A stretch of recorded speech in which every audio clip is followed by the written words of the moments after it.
দেখেছিস তো কানাই, বর্ষাকালের এতদিন হয়ে গেল তাও বৃষ্টির কোনো ছিটে ফোঁটা নেই। হ্যাঁ রে নিতাই, এই বৃষ্টির জন্য সারা মাঠের ফসল রোদে পুড়ে নষ্ট হয়ে গেল। হ্যাঁ, বৃষ্টি বাদলা না হলে তো এই হওয়ারই কথা। দিন দিন সবার কলেই পানি ওঠা বন্ধ হয়ে যাচ্ছে। হ্যাঁ রে, আর কদিনের মধ্যে যদি বৃষ্টি বাদলা না হয় তাহলে দেখবি সবাই পানির অভাবই মারা যাবে। আরে কি এত বৃষ্টি বৃষ্টি করছিস? বৃষ্টি যখন হবে তখন নিয়ে আর কুল পাবি না কিন্তু, বলে দিলাম। হ্যাঁ, হোক হোক, কত বৃষ্টি আকাশে আছে দেখি। বৃষ্টি যত ইচ্ছে তত হোক, তাতে আমাদের কি? বৃষ্টি যতই হয় ততই ভালো, নাকি বলিস কানাই? হ্যাঁ রে, নিতাই তো ঠিকই বলে। অত ভালো ভালো না রে, দেখিস বেশি চাইতে গিয়ে আবার ডুবে যাস নে। তাহলে থাকো গোপালদা, এখন তাহলে উঠি, আবার পরে আসবো কেমন? হ্যাঁ হ্যাঁ, যা, ঠিক আছে। আর শোন, এ মাসের বাকিটা শোধ করে দিয়ে যাস। ঠিক আছে, দেবো নে।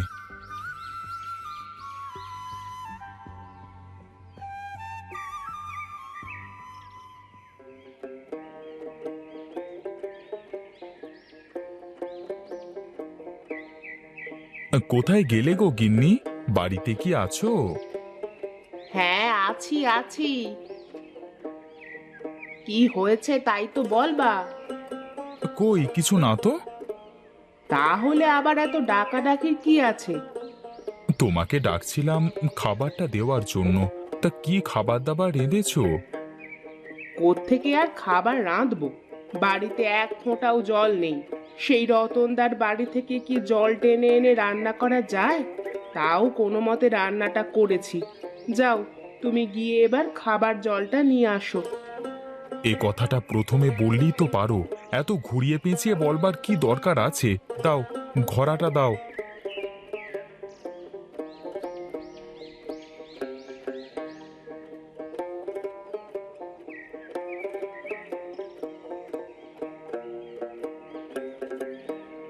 কিরে নিতাই, এখন আবার তুই পানি নিতে এসেছিস? একটু আগে তোর বউ এলো যে। কেন রতনদা, আমি এলে কি কোনো সমস্যা? না রে, কোনো সমস্যা নেই। আয় আয়। আমি ভাবছি পানি যদি অল্প কিছু টাকায় বিক্রি করা হয় তাহলে মন্দ হয় না, কি বলিস? হ্যাঁ হ্যাঁ, তা তুমি ঠিকই বলেছ। এই কলের ফ্রি পানি যদি তুমি মানুষের কাছে টাকায় বিক্রি করো তাহলে কি করে হয় বলো? তুই যাই বলিস নিতাই, আমি কাল থেকে কাউকে টাকা ছাড়া পানি দেব না। আমার কলের পানি ফ্রি কাউকে দেওয়ার মতো নেই। কাল থেকে আসলে টাকা নিয়ে আসবি। ঠিক আছে, তুমি যখন তোমার কলের পানি ফ্রি দেবে না, তাহলে তো আর আমাদের টাকা দিয়ে ছাড়া উপায় নেই।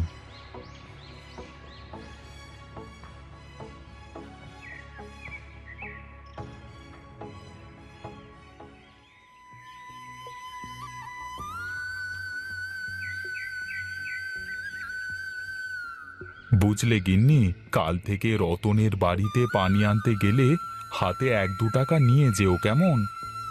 কেন? টাকা নিতে হবে কেন? রতনদা একটু আগে আমাকে বলল তার কলের পানি ফ্রিতে কাউকে দেবে না সে। ও মা! রতনদা আবার কি খারাপ লোক গো! তার কল থেকে গরিব মানুষ পানি নেয়, আর সে তাদের কাছ থেকে টাকার বিনিময়ে পানি দেবে? বাদ দাও তো সব কথা, এখন দাও, ভাত দাও, খুব ক্ষুধা লেগেছে। ঠিক আছে, তুমি বসো, আমি ভাত বেড়ে আনছি।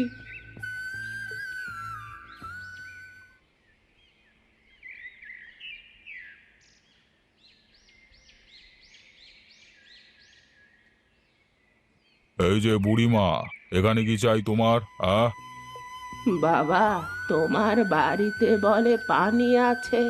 এই গরমে তাপে পিপাসার জ্বালায় আর বাঁচি না। যদি একটু পানি দিতে তাহলে খেয়ে বাঁচতাম। তা দাও, তুমি টাকা বের করো। যদি 2 টাকা দিতে পারো তাহলে পানি দেব, না হলে না, ঠিক আছে? কি বলিস রে বাবা? তোর এই কলের পানি খেতে হলেও আমাকে এখন টাকা দেওয়া লাগবে? হ্যাঁ, তা নয় তো কি। চাল ডাল যখন কিনে খাও তখন কষ্ট বাঁধে না, আর আমার কাছ থেকে পানি কিনে খেতেই যত জ্বালা সবার, তাই না?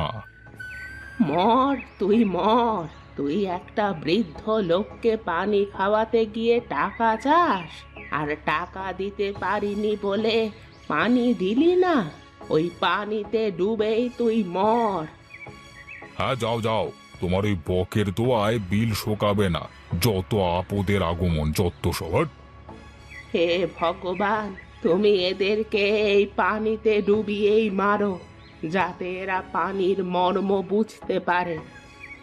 এই বুড়ি, যা তো এখান থেকে, তাড়াতাড়ি যা বলছি, যা।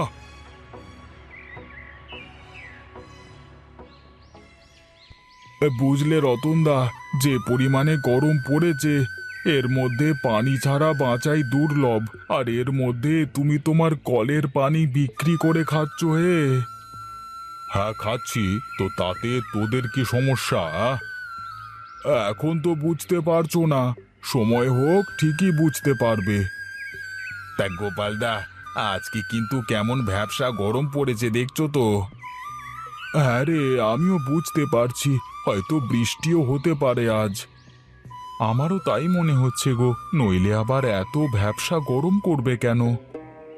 তাহলে থাক তোরা, আমার আবার গরুর খড়গুলো নিচে রয়েছে, ওগুলো ঢেকে রেখে আসি। হ্যাঁ রে, আমিও যাব, চল, অনেক কাজ আছে বাড়িতে। এই যে গোপালদা, ধরো তোমার বাকি 40 টাকা। এখন তাহলে আসি গো। আচ্ছা ঠিক আছে, যা তাহলে।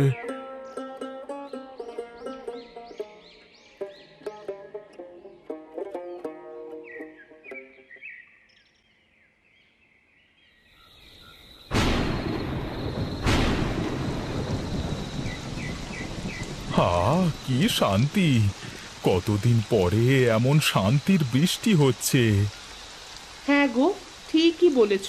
দেখো, কাল থেকে কলে পানি ওঠা শুরু করবে। হ্যাঁ গিন্নি, কাল থেকে আর ওই রতনের কলে যাওয়া লাগবে না। হ্যাঁ, তা না হয় বুঝলাম, কিন্তু কাল যদি এত বৃষ্টি হয়, তাহলে তুমি কাজে যাবে কিভাবে? পাগল নাকি? বৃষ্টি কি সব সময় হয় নাকি? বৃষ্টির ভাব দেখেছো? মনে তো হয় না যে এত সহজে থামবে। যা হয় পরে দেখা যাবে, এখন ঘুমাও তো।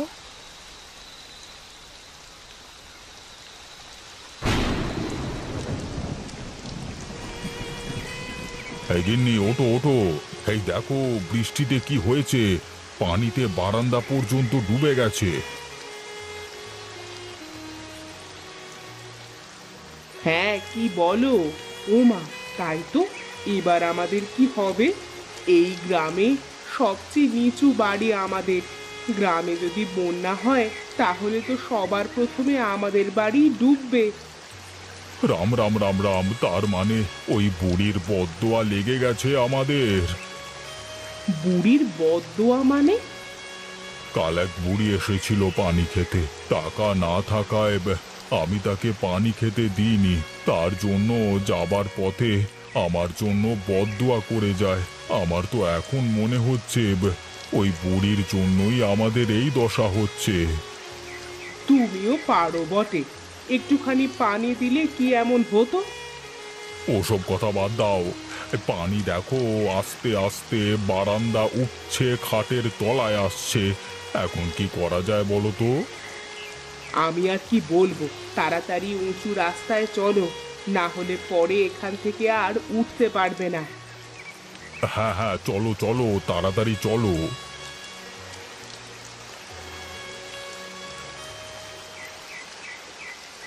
কোথায় গেলে গো গিন্নি? এই দেখো, পানি বেড়ে সমান হয়ে গেছে। আমাদের বাড়ি একটু উঁচু জায়গায় বলে অতটা পানি ওঠেনি। ওই দেখো, ওদিকে রতনের বাড়ি হয়তো ডুবে গেছে। হ্যাঁ, তাই তো দেখছি। ঠিকই হয়েছে, ওরা মানুষের কাছ থেকে পানি বিক্রি করে খাচ্ছিল, এখন আরো পানি বিক্রি করতে পারবে। থাক গিন্নি, এমন কথা বলে না। বাড়িতেও কিছু নেই। ভাবলাম আজকে তোমাকে বাজারে পাঠাবো, কিন্তু বাইরের যা অবস্থা, বাজার তো দূরের কথা, রাস্তায় যাওয়াও দুষ্কর। তাহলে এখন খাবো কি? দাঁড়াও, এই বন্যায় খাবারের অভাব হয় না, আবার এদিকে হাওরের মাছ উঠবে রাস্তায়। দেখি, জালটা নিয়ে গিয়ে দেখি কিছু পাওয়া যায় নাকি। ঠিক আছে, সাবধানে যেও।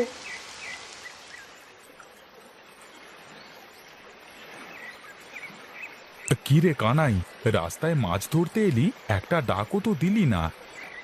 আর বলিস না, তোর ভাবি সকাল থেকে চেঁচাচ্ছে কি রাঁধবো কি রাঁধবো বলে।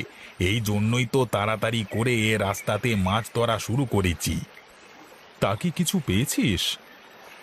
ধুর পাগল, জালটা আগে ফেলে দেখি তো, তারপরে বল। হ্যাঁ হ্যাঁ, দাঁড়া ফেলছি।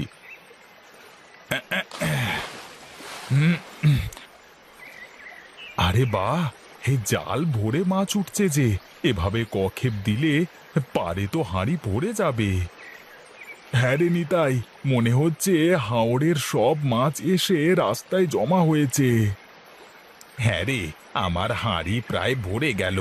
দাঁড়া, বাড়িতে এগুলো রেখে দিয়ে আসি, পরে আবার আসবো নে।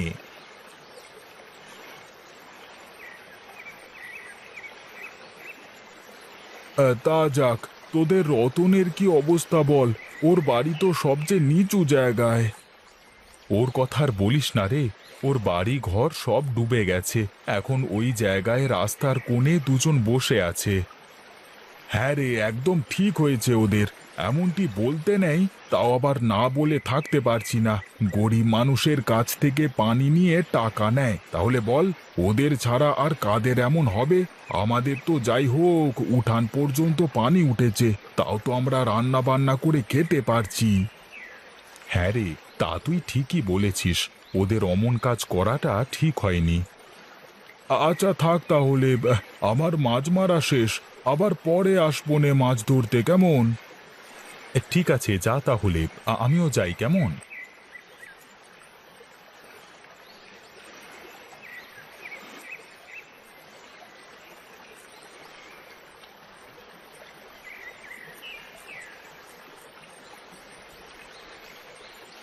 ওমা, এ কত মাছ! এত মাছ কোথায় পেলে গো তুমি? কোথায় আর পাবো, আমাদের রাস্তায় তো মানুষ মাছ মেরে হাঁড়ি ভরে ফেলছে। কি বলো, রাস্তায় মাছ ধরে? রাস্তায় মাছ ধরে এই প্রথম শুনলাম আমি। তাহলে চলে এলে কেন তুমি? হাঁড়ি ভরে গেছে তাই চলে এলাম। আচ্ছা ঠিক আছে, তুমি এগুলো রান্না করো, আমি খেয়ে দিয়ে আবার যাচ্ছি। আচ্ছা ঠিক আছে, তুমি বসো, আমি তাড়াতাড়ি গিয়ে রান্না করে আনছি। কি গো, এভাবে আর কতক্ষণ রাস্তাঘাটে দাঁড়িয়ে থাকবো দুজন? কি আর করব বলো, বাড়িটা বন্যায় সম্পূর্ণ ডুবে গেল। এখন কোথায় যাব আর কোথায় থাকবো সেই চিন্তাই তো করছি। সেই সকাল থেকে না খেয়ে রাস্তায় দাঁড়িয়ে রয়েছি। তুমি গ্রামে এমন কাজ করে রেখেছো যে কারো কাছে একটু সাহায্য চাওয়ার মুখটাও নেই। হ্যাঁ গো গিন্নি, আমি আমার ভুলটা বুঝতে পারছি, কিন্তু এখন তো আর কিছু করবার নেই। কেউই এখন আর আমাদের সাহায্য করবে না। চলো না, নিতাইদার বাড়িতে যাই, ওরা যদি একটু সাহায্য করতো। কিভাবে যাব বলো? দুদিন আগেও পানি নিয়ে ওর সাথে যে ব্যবহারটা করলাম, তাতে মনে হয় না যে ও আমাকে সাহায্য করবে। একটু গিয়ে চলো তো দেখি, এভাবে আর কতক্ষণ রাস্তায় দাঁড়িয়ে থাকবো? আচ্ছা ঠিক আছে, চলো।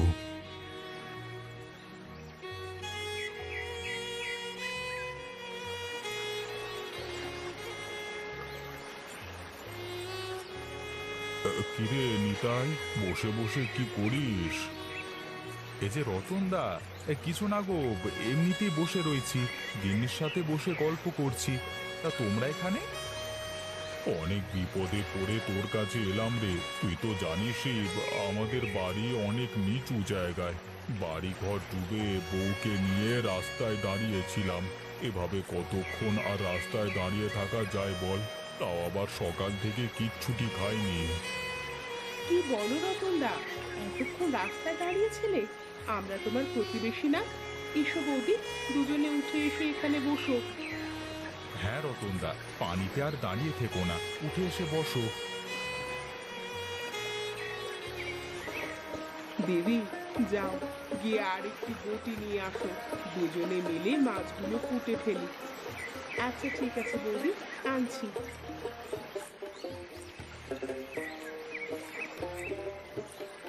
তাহলে রতনদা, দুজনে একসাথে খেয়ে দিয়ে রাস্তায় যেতে হবে মাছ ধরতে, যাবে তো? হ্যাঁ রে নিতাই, যাবো যাবো। আমি তোদের সাথে এমন ব্যবহার করবার পরেও তোরা যে আমাকে সাহায্য করবি তা আমি ভাবতেই পারিনি। আমাকে মাফ করে দিস। কি যে বলো রতনদা, কথায় আছে না, মানুষ মানুষের জন্য